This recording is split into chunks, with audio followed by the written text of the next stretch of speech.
नमस्कार फ्रेंड्स, जय हिंद। ज्योति क्लासेस में आप सभी का एक बार फिर से स्वागत है।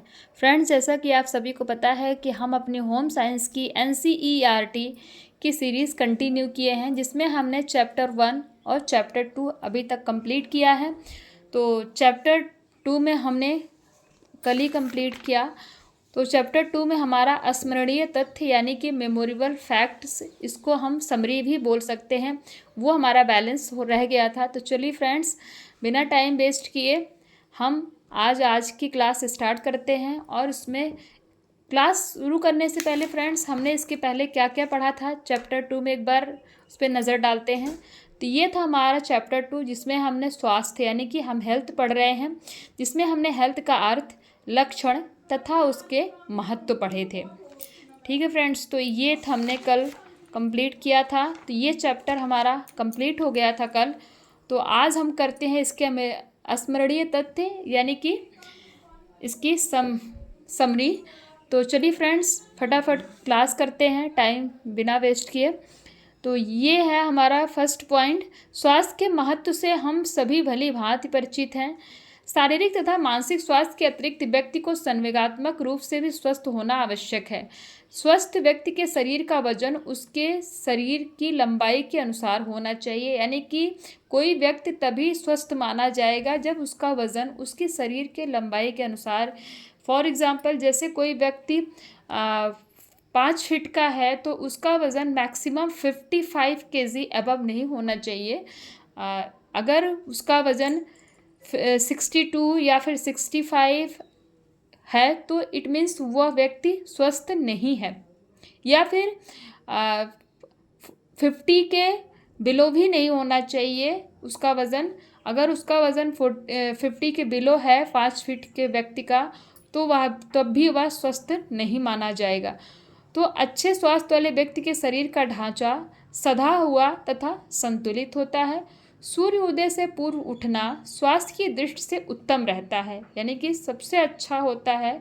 आपका स्वास्थ्य तभी अच्छा रह सकता है कि आप कोशिश करें कि सूर्य उदय यानी कि सूरज उगने से पहले पहले उठना, हम उठ जाएं। शरीर की त्वचा के छोटे छोटे छिद्रों को रोमकूप कहते हैं। फ्रेंड्स, जो हमारे फेस में यानी कि जो हमारी त्वचा में छोटे छोटे से छिद्र दिखते हैं ना, हमारे चेहरे में दिखते, आपको दिखते होंगे। आप हम सभी के जो है उसमें हम सभी के त्वचा में होते हैं। तो उसको हम किस नाम से जानते हैं? रोमकूप। तो फ्रेंड्स, ये इंपॉर्टेंट पॉइंट है। रोमकूप किसे कहते हैं? तो शरीर की त्वचा के छोटे छोटे छिद्रों को रोमकूप कहते हैं। ये एग्ज़ाम की दृष्टिकोण से बहुत ही इम्पॉर्टेंट पॉइंट है। आँखों को प्रतिदिन प्रातःकाल स्वच्छ पानी से धोना चाहिए। भोजन को खूब चबा चबा कर खाना चाहिए, यानी कि फ्रेंड्स, कुछ लोग आप देखते होंगे खाना लेते हैं और लेते ही वो 2 मिनट भी नहीं लगता, फटाफट सारा खाना ख़त्म कर देते हैं। तो फ्रेंड्स, ऐसा नहीं होना चाहिए। हमें खाने को कम खाइए, लेकिन खाने को खूब चबा चबा कर खाइए, जिससे कि आपका डाइजेशन, आपका वेट मेंटेन सब रहेगा। आपका वेट भी मेंटेन रहेगा, वज़न भी नहीं बढ़ेगा और आपको भूख भी लगेगी। सारी पेट से जुड़ी, वेट से जुड़ी हर तरह की प्रॉब्लम आपकी सॉल्व हो जाएगी। कब? जब आप खाने को खूब चबा चबा कर खाएंगे। व्यक्तिगत स्वास्थ्य के लिए पेट या आंतों की नियमित सफाई अति आवश्यक है, जिसके लिए फ्रेंड्स आप हफ्ते में नहीं, हफ्ते में तो 15 दिन में 1 दिन व्रत हम रह सकते हैं। और साथ ही साथ हफ्ते में 1 दिन खिचड़ी, सैलेड और पानी ज़रूर खूब पीना चाहिए। अच्छे स्वास्थ्य के लिए नियमित व्यायाम का अत्यधिक महत्व है। हमेशा व्यायाम करना चाहिए, जिससे कि हमारा स्वास्थ्य अच्छा रहे। व्यायाम के साथ साथ नियमित विश्राम तथा निद्रा भी आवश्यक है।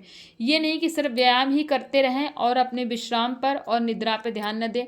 हमारी नींद भी पूरी होना बहुत ही आवश्यक है फ्रेंड्स, क्योंकि अगर हमारी नींद पूरी होगी और हम विश्राम करेंगे, तभी हम नेक्स्ट डे व्यायाम के लिए तैयार होंगे। ये हम सभी को पता है। तो ये हो गया फ्रेंड्स हमारे चैप्टर 2 के मेमोरेबल फैक्ट्स यानी कि स्मरणीय तथ्य। और इसके साथ ही हमारा चैप्टर 2 कंप्लीट हुआ। चैप्टर 2 हमारा क्या था? हेल्थ, जो कि आज कंप्लीट हुआ। अब हम इसकी प्रश्नावली देखते हैं, कुछ क्वेश्चंस पे नज़र डालते हैं। तो सही विकल्प पर सही का चिन्ह लगाएं। इसमें क्वेश्चन 1 है, अच्छे स्वास्थ्य के लिए व्यक्ति को स्वस्थ होना चाहिए। शारीरिक रूप से, मानसिक रूप से, संवेगात्मक रूप से, या फिर ये सभी। तो फ्रेंड्स, अच्छे स्वास्थ्य के लिए व्यक्ति को शारीरिक, मानसिक एवं संवेगात्मक हर तरह से स्वस्थ होना जरूरी है। स्वस्थ व्यक्ति के दांत होते हैं सुंदर, मजबूत, स्वस्थ, या ये सभी। तो स्वस्थ व्यक्ति के दांत आप देखते होंगे फ्रेंड्स, सुंदर भी होते हैं, मजबूत भी होते हैं और वो स्वस्थ भी होते हैं। हमें वस्त्र पहनने चाहिए साफ सुथरे, गंदे, फटे पुराने सभी। तो इसका आंसर हो जाएगा साफ सुथरे, साफ सुथरे। फिर आते हैं रिक्त स्थानों की पूर्ति कीजिए। समाज का प्रत्येक व्यक्ति स्वस्थ रहना चाहिए। समाज का प्रत्येक व्यक्ति क्या रहना चाहिए? स्वस्थ रहना चाहिए। स्वस्थ व्यक्ति के शरीर की मांसपेशियां क्या होती हैं? सुसंगठित तथा सुविकसित होती हैं। व्यक्ति के अच्छे स्वास्थ्य के लिए आवश्यक है कि वह मानसिक रूप से भी स्वस्थ हो। हमें नियमित रूप से विश्राम तथा निद्रा की आदत होनी चाहिए। देखिए फ्रेंड्स, हमने ऊपर ही पढ़ा है, नियमित विश्राम तथा निद्रा की भी आवश्यक होना चाहिए। और यही स्टेटमेंट हमसे जो है फिल इन द ब्लैंक्स में पूछ लिया है। तो फ्रेंड्स, इन चीज़ों को ध्यान रखना है। परिवार के सुख के लिए परिवार के सभी सदस्यों का स्वस्थ होना आवश्यक है, अति आवश्यक है या फिर आवश्यक है। फ्रेंड्स, परिवार के सुख के लिए, यानी कि एक परिवार तभी सुखी हो सकता है कि उसमें जितने भी सारे सदस्य हैं वो सारे ही स्वस्थ हों। जब हर एक व्यक्ति स्वस्थ होगा तभी वह परिवार सुखी होगा। सही विकल्प के सामने सही तथा गलत वाक्य के सामने गलत का चिन्ह लगाइए। हमें प्रातःकाल रोज शौच जाना चाहिए। ये स्टेटमेंट ट्रू है और फॉल्स फ्रेंड्स। तो ये स्टेटमेंट क्या हो, हमें प्रातःकाल रोज शौच जाना चाहिए, तो ये स्टेटमेंट हो जाएगा ट्रू। परिवार के सुख के लिए धन अति आवश्यक है। परिवार के सुख के लिए धन अति आवश्यक है।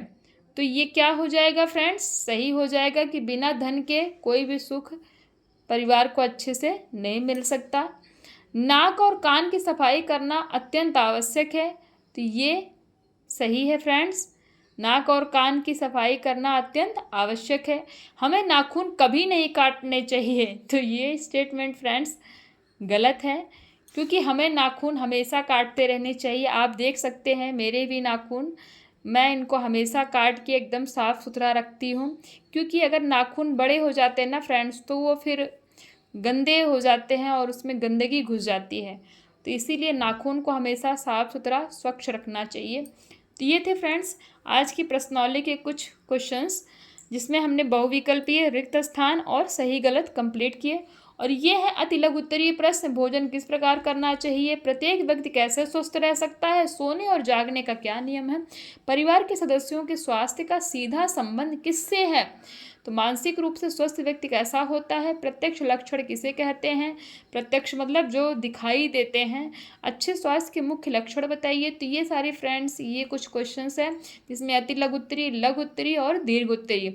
इनके आंसर्स फ्रेंड्स मैं नहीं करा रही हूँ, क्योंकि अगर मैं इनके आंसर्स भी आपको कराऊंगी तो वीडियो बहुत लंबी हो जाएगी और जो है आपको ज़्यादा समय आपका वेस्ट होगा। लेकिन फ्रेंड्स, अगर फिर भी आप चाहते हैं कि मैं ये क्वेश्चंस भी कराऊं और इनके आंसर आपको प्रोवाइड कराऊं, तो प्लीज़ कमेंट बॉक्स में कमेंट करके बताइए। मैं पूरी कोशिश करूंगी कि आपको इनके भी आंसर एकदम सही और सीधे सरल भाषा में प्रोवाइड करा सकूं। तो फ्रेंड्स, ये थे आज का चैप्टर और उनके कुछ क्वेश्चन आंसर्स। तो आई हो फ्रेंड्स आपको क्लास समझ में आई होगी। आप भी अगर कोई भी डाउट होते हैं ना फ्रेंड्स, तो प्लीज़ आप उसको कमेंट करके मुझसे पूछ सकते हैं, मैं आपके हर डाउट का आंसर दूंगी। और हाँ फ्रेंड्स, ये जो हमने सीरीज़ शुरू की है ना होम साइंस की, वैसे तो ऑनलाइन बहुत सारे टीचर्स आपको होम साइंस पढ़ाते होंगे, बहुत सारी क्लासेस होती हैं, बहुत सारे अच्छे अच्छे टीचर्स हैं।